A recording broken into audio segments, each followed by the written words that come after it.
Selamat berjumpa dalam kasih Tuhan Yesus Kristus.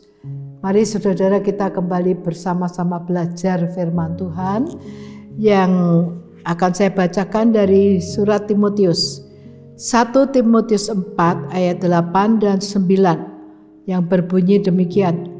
Latihan badani terbatas gunanya, tetapi ibadah itu berguna dalam segala hal karena mengandung janji, baik untuk hidup ini maupun untuk hidup yang akan datang. Perkataan ini benar dan patut diterima sepenuhnya. Bapak Ibu saudara sekalian, zaman sekarang ini kita mendengar di mana-mana orang membicarakan tentang menjaga kesehatan. Dan tidak lupa sarannya selalu berolahraga. Memang olahraga firman Tuhan berkata ada gunanya. Ada, bukannya tidak ada gunanya. Tapi ada yang lebih berguna, yaitu latihan ibadah. Nah, mari kita melihat yang pertama, latihan olahraga, latihan jasmani, ada gunanya. Yang pertama yang perlu itu kesadaran. Kesadaran perlunya kesehatan. Yang kedua, kita itu perlu melakukan latihan dengan tekun, sabar, dan konsisten. Dan ketiga, baru kita itu melihat hasilnya, nanti tubuh kita menjadi sehat.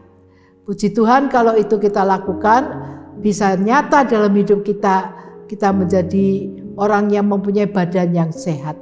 Ada gunanya memang. Tetapi Tuhan mengatakan itu sedikit. Ada yang lebih besar, lebih banyak, yaitu yang rohani. Kesehatan yang rohani, ya ini yang banyak orang tidak mau mencarinya.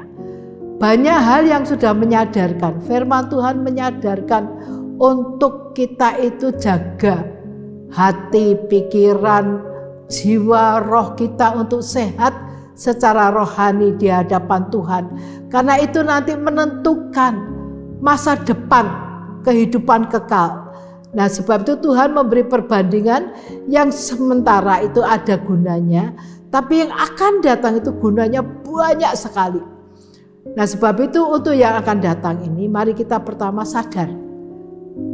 Melalui firman Tuhan, melalui pencerahan kita sadar hidup di dunia sementara. Tapi yang akan datang itu kekal. Nah, itu harus kita pikirkan. Kita harus sadar.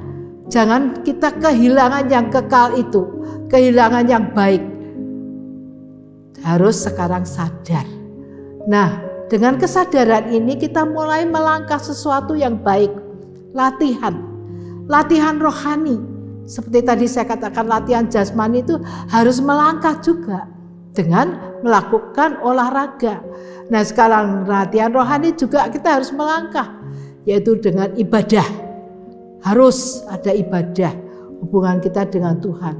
Yang kedua, harus juga dengan doa dan firman, supaya itu menjadi kekuatan bagi kita.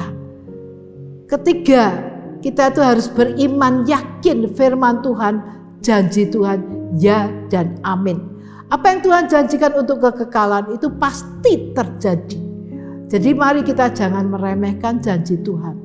Jadi apa yang kita inginkan supaya sehat jasmani rohani, ayo kita juga lakukan baik jasmani, tapi kita sadar itu sedikit gunanya, ada gunanya. Tapi yang lebih penting, lebih besar, yaitu kesehatan rohani, jiwa dan roh kita dengan ibadah, doa, firman, dan juga dengan iman akan firman janji Tuhan, ya dan amin. Kalau satu kali kita bertemu dengan Tuhan, dan Tuhan berkata, karena engkau sudah tekun mengikuti aku, menuruti aku, maka sekarang aku memberi pahala kepadamu. Nah, janji Tuhan itu pasti kita terima kalau kita menurut jalan Tuhan. Sebab itu Bapak Ibu saudara sekalian, marilah kita percaya. Tuhan berkata kalau kita mencari dahulu kerajaan Allah dan kebenarannya, yang lain itu akan diberikan kepada kita. Jadi mari langkah iman kita jangan berhenti di tengah jalan, tapi biar kita tekun setia sampai akhir. Nama Tuhan dipermuliakan. Amin.